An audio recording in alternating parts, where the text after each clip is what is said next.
Bonjour, bienvenue sur la chaîne des choses sauvages. Je suis Marie et on se retrouve ici tous les jours pour pratiquer ensemble le yoga pendant 15 minutes ou un peu plus. Aujourd'hui, on va travailler sur notre ouverture de poitrine et sur la souplesse de nos épaules. On va travailler principalement sur la posture du chameau, qui est la posture idéale pour aborder ces ouvertures de poitrine, le cambré dans le dos, l'extension de la colonne. Et pour le cours d'aujourd'hui, vous allez avoir besoin de 2 blocs ou un équivalent, évidemment, sur lequel vous pouvez vous appuyer et mettre du poids. Je vous laisse aller chercher ces blocs ou équivalents et on se retrouve en posture de l'enfant au bout de notre tapis. À tout de suite.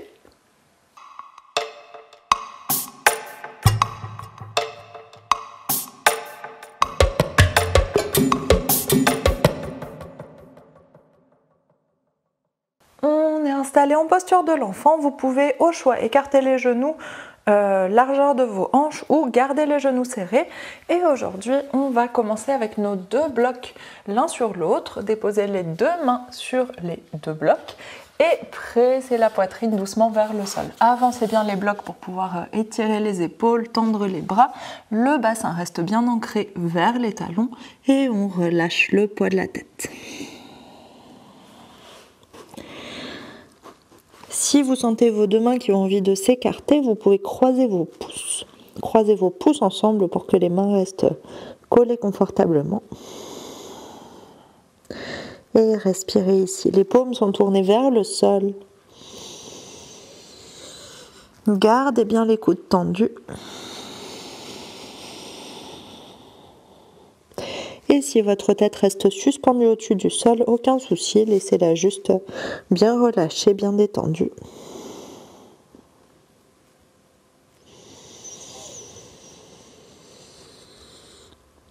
Et ici, laissez vos respirations se prolonger tout de suite vers votre dos, vers votre colonne, vers vos épaules.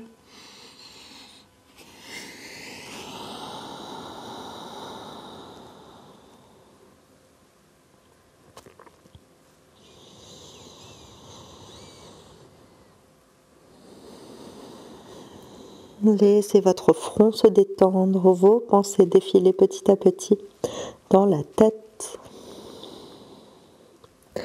Et portez l'attention vers votre corps, vers vos sensations, vers votre pratique d'aujourd'hui. On prend une dernière grande inspiration ici, grande expiration.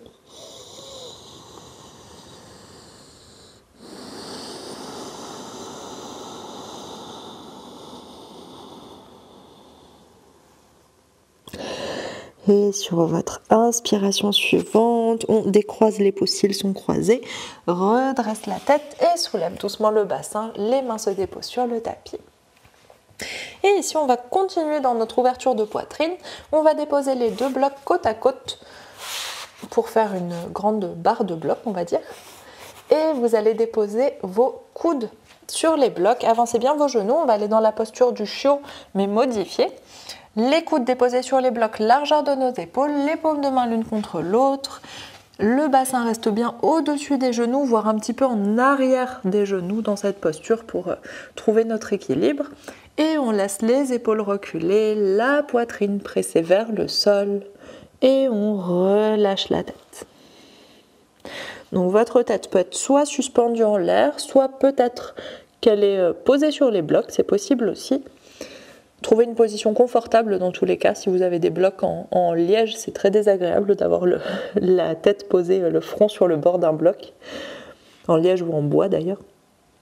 Donc trouvez une position qui vous convient et sur chaque expiration, on presse un peu plus la poitrine vers le sol. On va chercher cette grande extension à l'intérieur des bras, à l'intérieur des épaules, à l'avant, au niveau des aisselles, à l'arrière, dans l'articulation et autour des omoplates.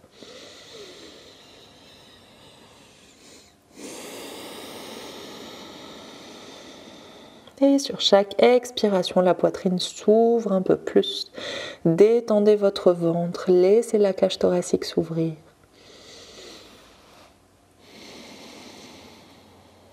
La mâchoire est détendue.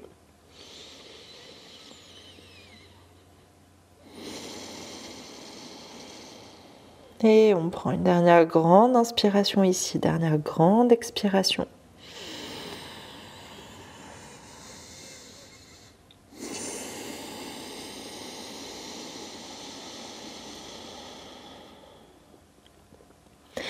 Et sur votre inspiration suivante, on remonte tout doucement. Vous pouvez commencer par allonger les bras, puis reculer un petit peu le bassin pour libérer vos coudes et relâcher un petit peu les épaules, un petit peu les bras. Si vous avez des fourmis dans les mains, c'est tout à fait normal. Prenez le temps de refaire tout circuler. Et on dépose, si vous n'avez pas de fourmis dans les mains, c'est normal aussi. Tout dépend de votre position, de vos appuis. On va pousser les blocs et s'installer à quatre pattes, faire quelques dos creux, dos rond. Allez-y à votre rythme, on inspire pour le dos creux et on cherche à pousser la poitrine entre les bras, ouvrir les côtes, étirer le ventre. Et on expire pour le dos rond. On cherche à ramener le nombril vers l'intérieur, presser le bassin en direction du front, le front en direction du bassin. Et continuez, on en fait 2-3 de plus. Allez-y vraiment à votre rythme, suivez votre respiration, pas ma voix. Pressez sur vos doigts, pressez sur vos pieds dans les deux positions.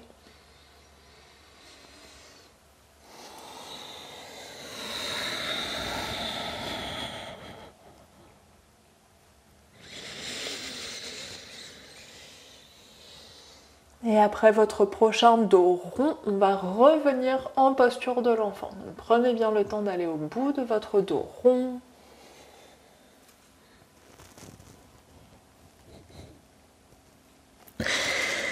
Et une fois que vous êtes revenu avec un dos neutre sur l'inspiration qui suit, le bassin se dépose sur les talons, gros orteils ensemble, et on ramène les mains à côté des pieds pour relâcher les épaules. Relâchez le front au sol. Et tout le poids du corps.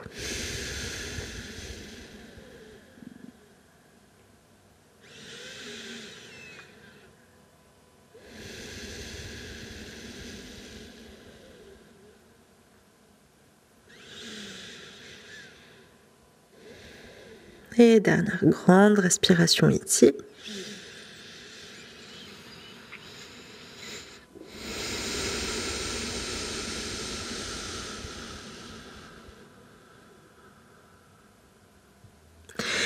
Et sur votre inspiration suivante, on ramène les mains à l'avant du tapis, soulève le bassin et on vient s'asseoir dans la position que vous préférez. Vous pouvez être à genoux ou bassin au sol et Sukhasana, jambes croisées devant. Ici, vous allez reprendre vos blocs et les tenir à bout de doigts, bout de main. Vous avez les blocs qui se font face, les pouces à l'intérieur des blocs et les doigts à l'extérieur des blocs. Tout ça avec les bras tendus devant vous. Et ici, on va étirer les deux bras vers le haut. Vous pouvez suivre du regard si vous souhaitez.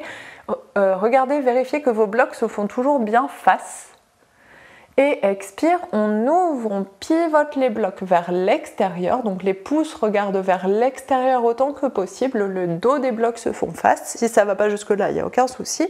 Et expire, on va chercher vers l'arrière. Ouvre les bras vers le côté.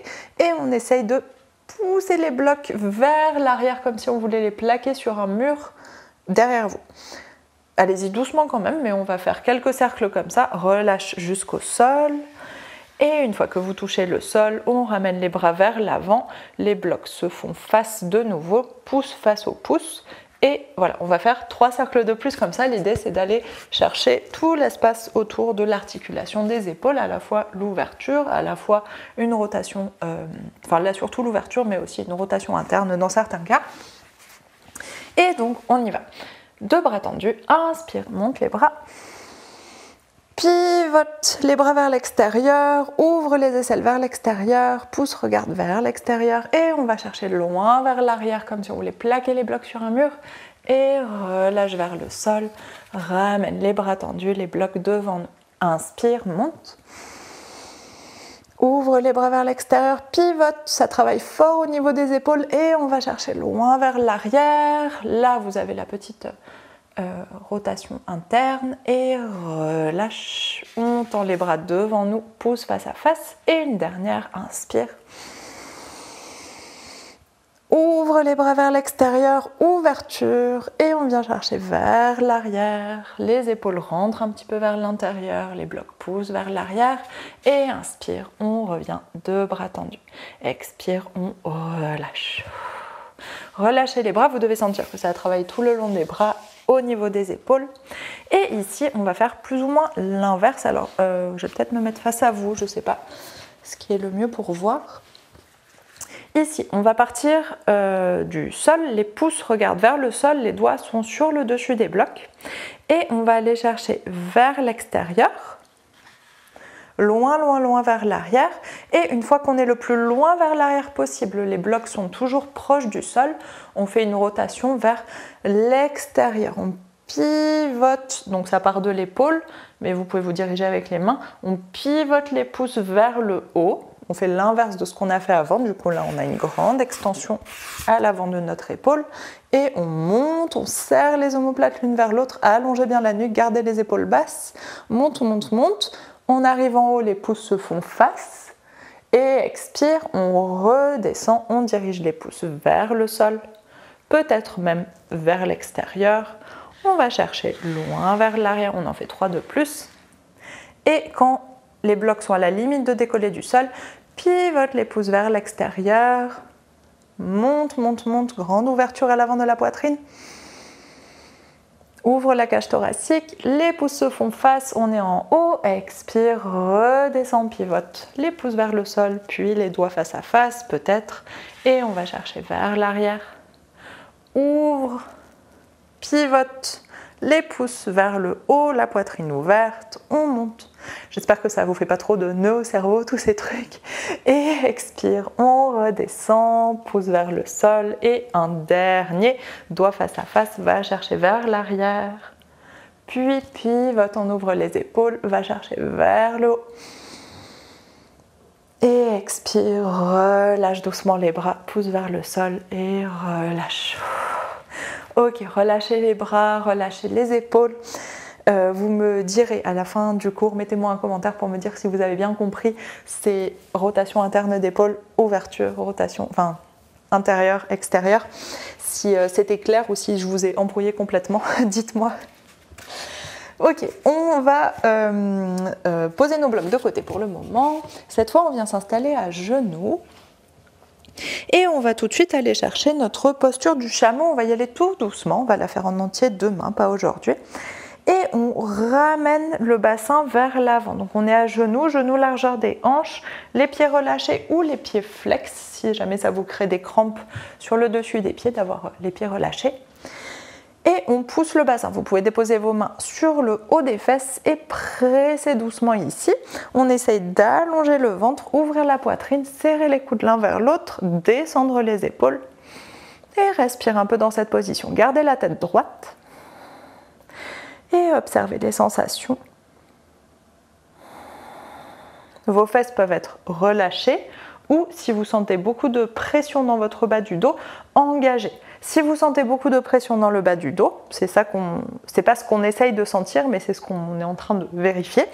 Si vous sentez beaucoup de pression dans le bas du dos, on va essayer de basculer légèrement le coccyx vers le sol, donc d'aller chercher une très légère, mais vraiment très légère rétroversion du bassin.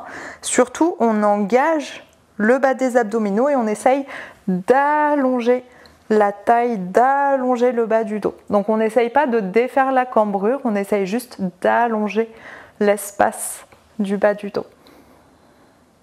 Et ça se fait par une très légère contraction des abdominaux, l'engagement des fessiers, une très très légère rétroversion, vraiment très légère, j'insiste, et une ouverture dans la poitrine, un allongement dans la taille. Les coudes se serrent vers l'arrière un peu plus. Dernière grande inspiration ici. Et expire, relâche doucement le bassin vers l'arrière. Si c'est disponible pour vous, faites sur les talons, sinon relâchez d'une autre manière. Et on va chercher un petit dos rond. Laissez le bassin basculer vers l'arrière. Donc ça, c'est une vraie rétroversion, c'est une grande rétroversion. Et on relâche le front la tête, le front vers l'avant. Respirez.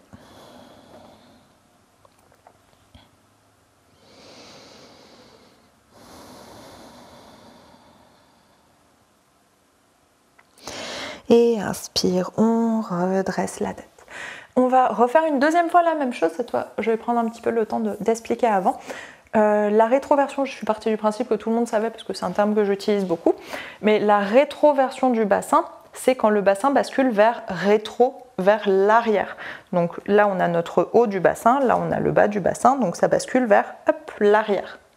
Ça se penche par là. L'antéversion, c'est quand le bassin bascule vers l'avant, par là. Rétro, anté, rétro, anté. Notre colonne vertébrale a 3 courbures naturelles. Bas du dos, où c'est en creux. Les vertèbres thoraciques, où c'est un petit peu, là j'exagère, mais c'est un petit peu bombé, ça fait une courbe inverse. Et la petite courbe des cervicales qui vient se redresser. Donc ça fait un S, notre colonne vertébrale, donc là je l'exagère beaucoup. Mais voilà, ça fait un S avec une petite... petit redressement dans le haut. Du coup, quand on va chercher une ouverture de poitrine, on ne veut pas défaire la cambrure naturelle dans le bas du dos. Par contre, on veut éviter de l'amplifier et de tasser les vertèbres dans le bas du dos. C'est ça souvent quand on va chercher vraiment cette extension des fesses, cette antéversion du bassin et qu'il y a beaucoup de pression dans le bas du dos. C'est ça qui est désagréable, qui fait assez mal. Et qu'on veut éviter d'aller chercher dans un cambré, dans une ouverture de poitrine, dans un cambré. Donc vient la toute petite rétroversion. Pourquoi toute petite? Parce qu'on ne veut pas inverser la courbure. Si vous allez chercher un bas du dos rond, comment vous voulez ouvrir? Enfin, c'est très, c'est très bizarre comme sensation. Si vous voulez essayer, allez-y. Je ne pense pas que ça pose de problème. Ça vient chercher une sensation très bizarre. On ne peut pas avoir un bas du dos rond et une poitrine ouverte, enfin, ça vient inverser totalement la courbure de la colonne vertébrale, c'est totalement paradoxal. On veut juste amplifier cette cambrure naturelle et aller chercher l'ouverture dans le haut du dos, l'ouverture dans la poitrine, l'étirement dans les épaules qui permettent d'avoir ce grand arc dans la colonne. Et donc la toute petite rétroversion, c'est juste pour allonger cet espace des vertèbres lombaires et garder cet allongement qui permet d'éviter la compression et donc le côté désagréable et douloureux des cambrés dans les vertèbres lombaires. On veut étirer, allonger, engager légèrement les abdominaux, allonger cet espace à l'avant des hanches et ouvrir la poitrine. Aller chercher surtout cette souplesse dans le haut du corps, donc cet exercice qu'on a fait là avec les blocs, les épaules qui s'ouvrent. On va aller chercher cette sensation d'ouverture très forte ici. Ok, pour une fois j'ai parlé au milieu du cours et pas à la fin une fois que les exercices sont faits. J'espère que cette explication était claire. Demain on fera plus de pratique que d'explication, mais on va refaire une dernière fois ce petit chameau, petite posture du chameau. Inspire, soulève le bassin, on est à genoux, pied flex ou pied pointe. Les mains sur le bassin, sur les fesses, on presse vers l'avant. Engagez légèrement les abdominaux, allongez le bas du dos. On peut être cambré dans le bas du dos comme j'ai dit, mais on allonge, ouvre la cage thoracique, le visage reste face pour le moment et on ramène les épaules vers l'arrière. On va chercher une ouverture. Respirez. Vous pouvez engager les fessiers, vous pouvez engager les cuisses, presser un petit peu sur les pieds pour aller chercher plus vers l'avant avec le bassin sans lâcher l'allongement du bas du dos. Et ici, on va doucement relâcher les bras, gardez l'allongement, c'est vos abdominaux qui vous tiennent. Et inspire, pivote les paumes de main vers l'extérieur, on va chercher une grande ouverture à l'avant des épaules. On essaye de coller les dos des mains l'un contre l'autre, on a l'intention de coller le dos des mains l'un contre l'autre. Expire, on relâche tout. Ok, et posture de l'enfant, fesses sur les talons, relâchez le front au sol, main à côté des pieds. Et ça va être la fin de ce cours, on va juste respirer un petit peu. Si vous avez envie de le refaire, mettez pause sur la vidéo et allez-y, refaites-le. Si jamais vous avez trouvé des sensations que vous n'aviez pas trouvées jusque-là, refaites-le. Essayez de l'ancrer dans votre corps. Mais comme ça fait déjà beaucoup plus de 15 minutes que je fais ce cours, on va relâcher.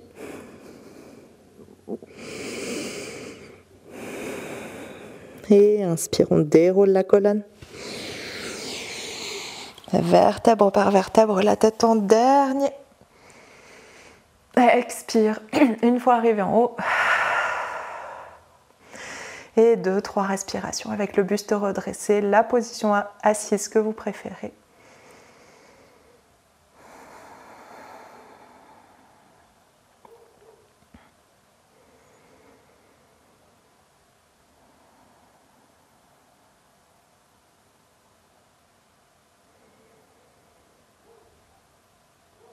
Et dernière grande inspiration ici.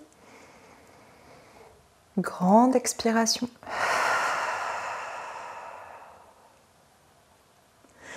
Et inspire, on ouvre les yeux. Et merci beaucoup, c'est la fin de ce cours. J'ai beaucoup parlé, mais j'espère que ça vous a donné des éléments utiles. Enfin, je sais que ce sont des éléments utiles, mais en tout cas que ça vous a fait découvrir des choses et comprendre des choses par rapport à toutes ces postures en cambré, en ouverture de poitrine, en ouverture, en étirement d'épaule, etc. Dites-moi si ça vous a semblé utile ou si c'était beaucoup de blabla ou de répétition de choses que j'avais déjà présentées. Dites-moi aussi, enfin, c'est important de me dire aussi quand ça vous est pas utile, quand vous ne trouvez pas ça pertinent, dites-le moi. Et voilà, donc c'est la fin de ce cours. Je vous remercie pour votre présence et on va faire la partie 2 demain. On va de nouveau aller chercher la posture du chameau et pratiquer un peu plus dans un enchaînement, dans un flow, plus que dans posture après posture et explication après explication. Je vous souhaite une très bonne journée. On se retrouve demain pour un nouveau cours. À demain, bonne journée.